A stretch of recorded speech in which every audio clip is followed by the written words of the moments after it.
morning. My name is Hyejin. And my name is Itay. We're the founders of Food Shop. It's an underground supper club and communal dining experience we founded about 6 years ago in Venice. Itay and I met a long time ago, studying architecture together in graduate school. At first, we became friends through our shared interest in architecture and design, but our friendship developed through traveling to different parts of the world and sharing many, many meals together. Contrary to popular belief, we're not romantic partners. We are business partners and friends. And although Itay does like to say that I am his wife number two, his work wife. So you all know who is the real boss here. As you might be able to tell, we come from very different parts of the world. Itay's family is from Israel, and my family is from Korea. However, as we got to know more about each other, we were so amazed to find how similar our seemingly different cultures really were. It became so obvious to us that food is such an essential component in both of our cultures. You know, my favorite part of the week is coming together with my family and friends for Shabbat dinners. It's a celebration of tradition, community, and the rich ties between the Israeli culture and its food. In Korea, most holidays and special occasions have designated dishes that everyone shares. These dishes bring people together in celebration, and by sharing these meals, they really strengthen their bond.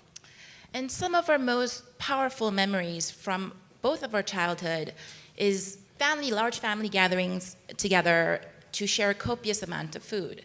And I'm sure this is something that most of you could relate to. And for me, the pure joy of memory of food is more about the people that I shared with and the sentiments that I felt while eating them.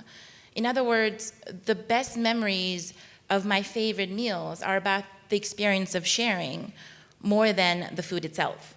It wasn't only in our cultures. All of our ancestors had the right idea at first. They lived in self-contained villages, tight communities with strong and common purpose. Entire villages joined together to prepare food and dine together. And what began as a primal need for survival really evolved into that rich and cultural fabric of the communities. Then came the Industrial Revolution, and mass transportation pulled people to the big cities in search of exciting opportunities and the mystery of the unknown. Families and communities began to break up and scatter, dissolving the village life in most of the world. As we know today, in the age of technology, we're moving even further apart with TVs, computers, social media, convenience apps. They really diminish our personal interactions, leaving a large void for personal connections. And one example of the way this void is filled is this wildly popular live webcast phenomenon in Korea called mukbang, where these hosts eat such large amount of food while interacting with their viewers through online chat rooms. When I first heard about this, I immediately dismissed it as a weird, bizarre fad.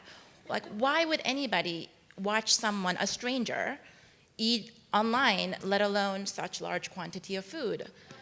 And I thought that some people with bizarre food obsessions were sort of indulging on or vicariously eating the food they desired through just watching them, but without actually consuming any of it. And then I watched a documentary that interviewed some of the most avid followers. And it turns out that some of these many of thousands of fans was that they were tuning in during their mealtime to feel a sense of connection, of sharing a meal with someone. So even if it means through a small phone screen, the watching someone eat at real time helped them feel more connected. Of course, it's a temporary sensation. It scratches the itch, but it really doesn't come close to the real thing. We all crave personal connections, and food seems to be the fulcrum of those cravings. Sharing a meal produces bonds, stories and memories that can't be replicated by anything else. That is really the power of a shared meal. Breaking bread with family, making new friends over food is ingrained in our DNA, but it's really been lost in the world today. We long for the things that our bodies remember, yet our minds have come to forget. Our soul craves shared personal connections, but we're really not aware of it until we experience them on a regular basis. So when we graduated from school and our close-knit friends started to disperse, we started to feel those cravings. We felt the need for our personal shared experiences. So we started our own community with our good friends, cooking and eating together around a small table every Sunday night. It was our way of bonding. And our friends started joining in, and our friends started inviting their friends. And before we knew it, Itay's backyard became a regular dinner party. Soon after that, we began hosting our dinners at our friend's metal shop, and the food shop was born. We were totally grassroots, grew organically through word of mouth. The first month we hosted dinner, we had about 20 guests, and about a few months after that, we had to maximize our space to accommodate 50 people or more. And we've started to realize this high demand and started adding more nights. And soon enough, it became every weekend, and we both had to quit our architecture job. So what started out as a passion project became a thriving business that sort of filled a void in a community. Neither of us expected this to happen, but witnessing this magic unfolded like every night at Food Shop, we started feeling this excitement and became really addicted to it. Yeah.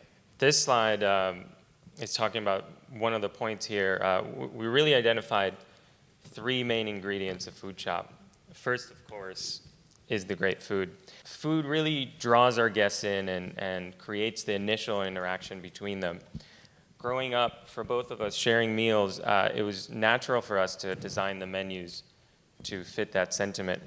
We found that food has such an emotional impact on our lives, as I'm sure it does to all of us. We naturally gravitate towards nostalgic and comforting foods that bring up those memories, deep memories and feelings. We tried individual plating at first, but you could really hear the crickets in the room. We then realized that moving to family style immediately breaks the collective ice. Often one person would jump at the chance to serve everyone in the group, and someone else serve seconds. This small and familiar gesture is powerful enough to transform the dynamics of an entire room. The second ingredient that was important for us is the space. After all, we are architects. Our long communal table, informal setting, and minimal decor bring the focus to the table and the faces around it. From an industrial metal shop in Venice to currently a historic church in Venice as well, the unique spaces really create the initial memory and the excitement around discovering them together. The third ingredient was setting up a model for growth. Word-of-mouth invitations help us build a community through that excitement of the discovery, and our donation system enforced the culture of community and is really welcoming to all. It was only natural then for us to encourage BYOB, which promoted the interaction and sparked conversation between the guests about favorite drinks, and the same way the eating the same dish around the table contributes to the sense of sharing that experience. So each of these 3 components were essential on its own, but when they combined, something magical happened. The table quickly became a diverse gathering of all ages and cultures, and it became a monthly ritual for folks who craved those good food and communal connections. One of our favorite things is reflecting on the dinners during our closing time. We see these strangers walk into our doors and leave as friends, and going to bars after our meal and exchanging contact information. And so often these people, the new friends, come back to our dinners together and create their own ritual to share. And many other instances, we have people that discover our dinner through a friend, eager to bring their friends and families to the next dinners to share this sense of family dinner among so many strangers. So I want to ask this question: when was the last time that you shared a meal with a stranger? This question might make us feel a little uncomfortable because this concept of sharing a meal with strangers is a little bit foreign to us. But once you put those notions aside and sort of allow yourself to enjoy good food with a unique setting with like-minded people, then there really is no concept. There's no such thing as a stranger, a complete stranger, because we are all sort of connected in different ways. And we believe that that is the power a shared meal can offer us. In 6 years and with about 500 meals, 10,000 strangers coming together, and probably about 800 first dates, the diverse community around our table has spread through a word of mouth. And so we have created our own village. And it's something that happened sort of accidentally, but it's something that we're very proud of. And we want to mention that, of course, these great meals don't just magically appear on the table. It requires help from our amazing staff and people that support our dinners. And we have come to learn that these dinners, whatever happens behind the scenes, the preparing and the cooking, serving, is all really integral part of what we do, and something that the two of us can't do alone. It really takes a village to sustain it. We really believe positive shared experiences are very important in our country today.